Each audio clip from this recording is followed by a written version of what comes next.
নমস্কার বন্ধুরা, শঙ্করী কিচেনে সকলকে স্বাগত। আজ শেয়ার করব দুধ পুলি। আমি যেভাবে দুধ পুলিটা তৈরি করেছি তাতে পুলিগুলো ভীষণই নরম হয়েছে আর খুব সুস্বাদু। সম্পূর্ণ রেসিপিটা সঙ্গে থাকবেন, তাহলে একদম পারফেক্ট এই রকম দুধ পুলি আপনারা তৈরি করতে পারবেন। আর এটাই হচ্ছে সবথেকে সহজ উপায়। চালের গুঁড়ো থেকে শুরু করে পুর থেকে শুরু করে প্রত্যেকটা জিনিস একেবারে পারফেক্ট। না দুধ কেটে যাওয়ার ভয় আছে, না পুলিগুলো ভেঙে যাওয়ার ভয় আছে। একদম পারফেক্ট দুধ পুলির রেসিপি আপনারা যদি পেতে চান তাহলে এই রেসিপিটা অবশ্যই ফলো করুন। তাহলে চলুন শুরু করা যাক। সবার আগে যে মেন কাজটা করতে হয় সেটা হচ্ছে চালের গুঁড়ো। আমি এখানে 1 কাপ গোবিন্দভোগ চাল নিয়েছি, এটা হিসাব মতো 250 গ্রাম। গোবিন্দভোগ চালের গুঁড়ো দিয়ে যদি পিঠে করা হয় তাহলে পিঠেটা খুব সুন্দর গন্ধ হয়, সুস্বাদু হয়। সবার আগে চালটা ধুয়ে নিয়েছি, তারপর চালটা 4-5 ঘন্টার জন্য আমি এখন জলে ভিজিয়ে রাখবো। চালটা যেন একদম ভালোভাবে ফুলে ওঠে। যেদিন পিঠে করবেন আগের দিন এই কাজটা করে রাখতে পারেন। চালটা এখন সুন্দরভাবে ফুলে উঠেছে। এবার এই চালের জলটা আমি ঝরিয়ে ফেলে দেবো আর চালটাকে আমি ঝাঁঝরির মধ্যে রেখে দিলাম যাতে এক্সট্রা জলটা এর থেকে বেরিয়ে যায়। চালটা একদম ড্রাই হবে না, এর মধ্যে একটু ময়েশ্চার থাকবে, কিন্তু জলটা একদম বেরিয়ে যাবে। এবার একটা মিক্সিং জারে দিয়ে চালটাকে গুঁড়ো করে নেব। আমি যে পরিমাণ চাল নিয়েছি তাতে আমি 2 বার গুঁড়ো করেছি। চালটা গুঁড়ো করার পর আপনাদের মেপে দেখিয়ে দেব কতটা পরিমাণে চালের গুঁড়ো হয়েছে। এখন দেখুন এই যে গুঁড়ো করা হয়ে গেছে।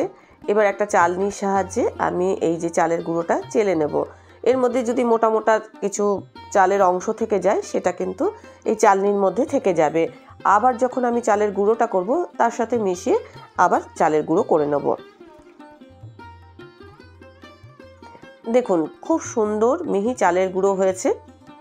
এই চালের গুঁড়ো দিয়ে আমি আজকে পিঠেটা তৈরি করব। এবার মেপে দেখিয়ে দিই চালের গুঁড়ো কতটা পরিমাণে হয়েছে। এরকম 1 কাপ যদি আপনারা চাল ভেজান তাহলে মোটামুটি 2 কাপ মতো চালের গুঁড়ো হবে। আমি আজকে পুরো চালের গুঁড়োটা দিয়েই কিন্তু পিঠেটা করব। আজকের রেসিপিটা দেখার পর আপনাদের যদি ভালো লাগে তাহলে অবশ্যই একটা লাইক, শেয়ার ও কমেন্ট করবেন। বেল আইকন সমেত আমার চ্যানেলটা সাবস্ক্রাইব করে আমার পাশে থাকবেন। বেল আইকনটা ক্লিক করা থাকলে আমার যে কোনো রেসিপি বা আমি যাই আপলোড করি না কেন সবার আগে নোটিফিকেশন আপনার কাছেই পৌঁছে যাবে। এবার একটা পাত্রে আমি 1 কাপ জল নেব আর তার মধ্যে আমি সামান্য নুন দিয়ে জলটাকে ফুটিয়ে নেব।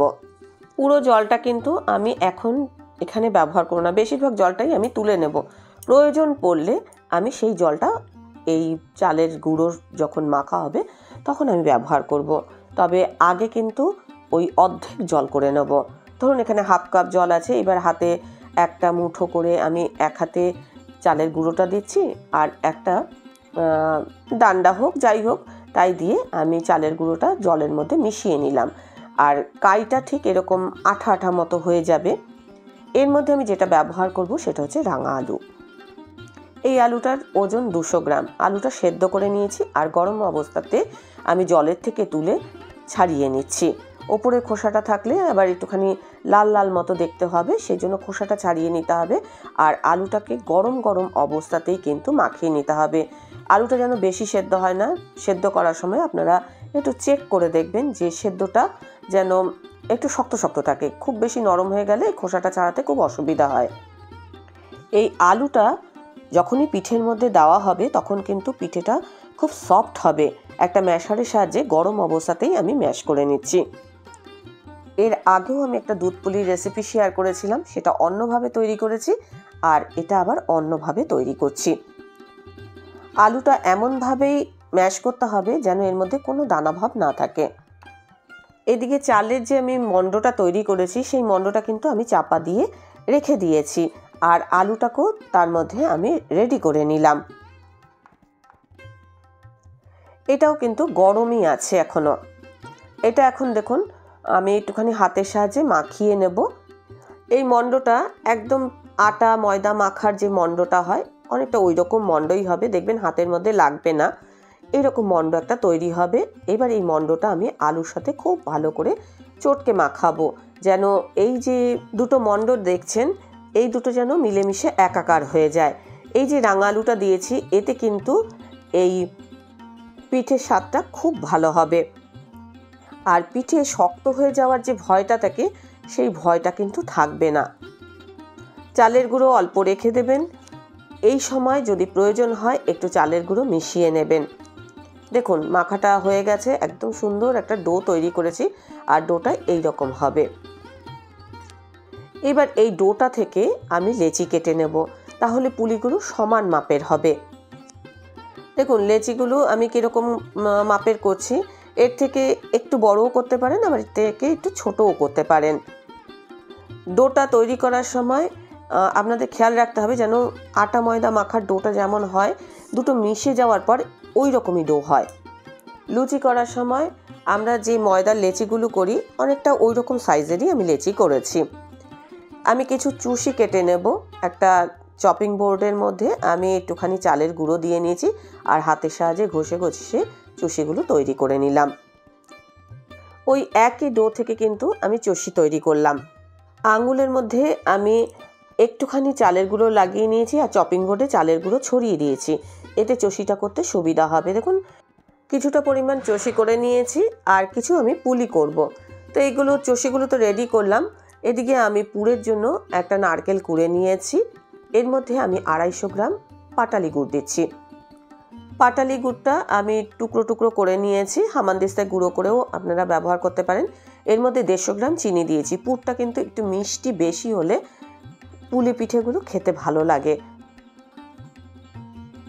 নারকেল গুড় চিনি সব একসঙ্গে হাতের সাহায্যে আমি চটকে মাখিয়ে নিচ্ছি। দেখুন পিঠে খাবে মিঠের লোভে, পুরের মিষ্টি যদি বেশি হয় তাহলে কিন্তু আপনার পুলিগুলো খেতে ভালো লাগবে, তাই পুরটা একটু বেশি মিষ্টি দিয়েই তৈরি করবেন। আমি আজকে যেভাবে এই পিঠেটা তৈরি করছি তাতে নতুন রাঁধুনিরাও কিন্তু সহজেই পিঠে তৈরি করতে পারবে। এখন আমি পুরটা তৈরি করে নেব। মিডিয়াম টু হাই ফ্লেমে আমি এখন এটা জাল দেব আর পুরটা একটু আঠা আঠা মতো হবে আর নরমও থাকবে। এরম অবস্থায় আমি গ্যাসের থেকে নামিয়ে ফেলবো।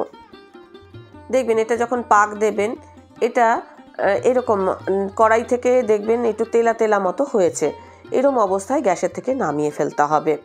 নারকেল নাড়ুর মতো কিন্তু এটা কড়া পাক হবে না, এরম পাতলা পাতলা থাকবে। এরম অবস্থায় গ্যাসটা অফ করে দেবেন, তাহলে এটা ঠান্ডা হলে জমাট বেঁধে যাবে।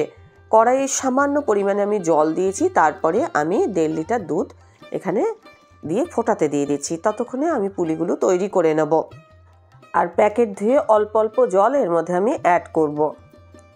দুধটা ফোটানোর সময় মাঝে মাঝে এসে একটুখানি নাড়াচাড়া করে দেবো, না হলে তলায় ধরে যেতে পারে। আর দুধটা যেন টকবক করে ফোটে এরম অবস্থা পর্যন্ত আমাকে ফোটাতে হবে। তো ততক্ষণে চলুন আমি পুলিগুলো তৈরি করে নিই। পুরটা তো একদম নরম নরম ছিল, এখন দেখুন কীরকম টাইট মতো হয়ে গেছে। আর এই রকমই কিন্তু পুরটা তৈরি করতে হবে।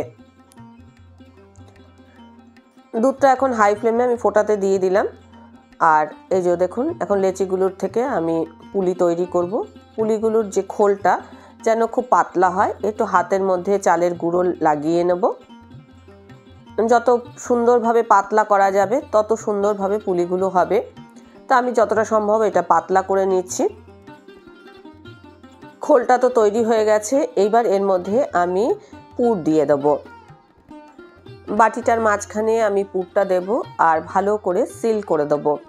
পুলি যে যেরকমভাবে করতে পারে, এই সিল করাটা যেন খুব ভালো হয়। সিলটা যদি ভালোভাবে হয় তাহলে কিন্তু পুলিগুলোর ভেতর থেকে পুরটা বেরোবে না আর ভেতরেই পুরটা থাকবে, খেতেও ভালো লাগবে। আর নয়তো ভেতর থেকে পুরটা যদি বেরিয়ে যায় দুধে মিশে যাবে। তো এই এক এক করে আমি সমস্ত পিঠেগুলো তৈরি করে নিচ্ছি। আমি যে পরিমাণ উপকরণ নিয়েছি তাতে যে সাইজের আমি পুলিগুলো করছি এতে 20খানা মতো পুলি হয়েছে আর অল্প পরিমাণে আমি চষি কেটে নিয়েছি। পুলিগুলো এর থেকে ছোট করলে সংখ্যায় বাড়বে আর এর থেকে বড় করলে সংখ্যায় কমে যাবে। তো পুলিও রেডি আর চষিও রেডি। এদিকে দেখুন দুধও ভালোভাবে ফুটে গেছে, একদম টকবক করে যেন দুধটা ফোটে। এবার এক এক করে পুলিগুলো আমি দুধের মধ্যে ছেড়ে দেব। প্রথম অবস্থায় পুলিগুলো একদম ডুবে থাকবে, এটা আমি সেদ্ধ করব। আস্তে আস্তে পুলিগুলো কিন্তু দুধের ওপরে ভেসে উঠবে। উনুনের আঁচ কিন্তু এখন বেশি আছে। সব পুলিগুলো দিয়ে আমি খানিকক্ষণ কিন্তু একদম নাড়াচাড়া করব না, কেননা এই সময় পুলিগুলো খুব নরম থাকবে। যদি নাড়াচাড়া করা হয় তাহলে কিন্তু পুলিগুলো ভেঙে যেতে পারে। বেশ খানিকক্ষণ ফোটার পর আমি একটুখানি নেড়েচেড়ে দিচ্ছি, যাতে পুলিগুলো কড়াইয়ের তলায় না ধরে যায়।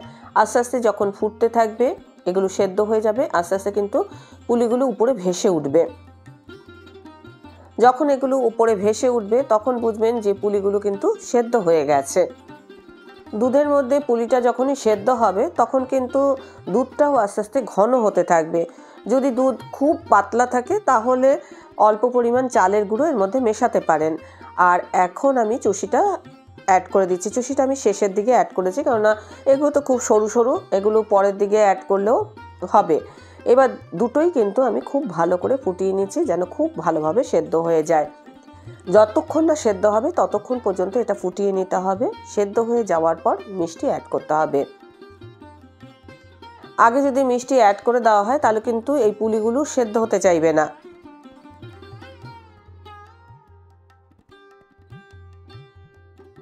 এখন আমি 2 হাতা চিনি এর মধ্যে অ্যাড করে দিলাম। পুরের মিষ্টিটা কিন্তু বেশি থাকবে, আর এই যে ঝোলের মিষ্টি তুলনামূলক কম থাকবে। কিছুটা দুধ আমি তুলে নেব। আর এখানে দেখুন 150 গ্রাম মতো গুড় আছে। আলাদা পাত্রে দুধের সাথে গুড়টা মিশিয়ে নেব। দুধ আর চিনি মিলিয়ে মোটামুটি 250 গ্রাম। অনেক সময় কি হয়, গুড় যদি আমরা ডাইরেক্ট দিয়ে দিই তাহলে কিন্তু দুধটা কেটে যেতে পারে। সেই জন্য আলাদা পাত্রে গুড়টাকে মিশিয়ে নিয়ে দুধের টেম্পারেচারটা একটু ঠান্ডা করে তারপরে গুড়টা মেশাতে হবে। এই সময় গ্যাসটা আমি অফ করে দিয়েছি। ভালো করে মিশিয়ে নিয়ে আমি আবারও জেলে দেব, তারপরে আরেকবার ফুটিয়ে নেব। গুড়টা দেওয়ার পর কিন্তু দুধের ঘনত্ব আরও গাঢ় হয়ে যাবে। এখন দেখুন এটা অনেকটা পাতলা দেখাচ্ছে ঠিকই, কিন্তু এটা যখন ঠান্ডা হবে তখন কিন্তু অনেক গাঢ় হয়ে যাবে। আর এই রকম অবস্থাতেই আমি এখন গ্যাসের ফ্লেমটা অফ করে দেবো। দেখুন দুধও কেটে যায়নি, না একটা পুলি ভেঙেছে, না একটা চষি ভেঙেছে। গরম ঠান্ডা দুই অবস্থাতেই খেতে পারেন। সামনেই পৌষ সংক্রান্তি, অবশ্যই এই রেসিপিটা দেখে আপনারা ট্রাই করুন। আশা করছি আপনাদের দুধ পুলি একদম পারফেক্ট হবে। আর রেসিপিটা দেখে ভালো লাগলে অবশ্যই একটা লাইক দেবেন, প্রচুর শেয়ার করবেন। আমার চ্যানেলটা ভালো লাগলে অবশ্যই সাবস্ক্রাইব করে আমার পাশে থাকবেন। আজকের রেসিপি এই পর্যন্ত। দেখা হবে নতুন কোনো রেসিপি নিয়ে নতুন কোনো এপিসোডে। এতক্ষণ আমার সঙ্গে থাকার জন্য অনেক ধন্যবাদ। একটা পুলি আপনাদের কেটে দেখিয়ে দিচ্ছি। ভেতরটা দেখুন, খুব সুন্দর পুরটা দেখা যাচ্ছে, আর পুলিগুলো কিন্তু খুব সফট হয়েছে।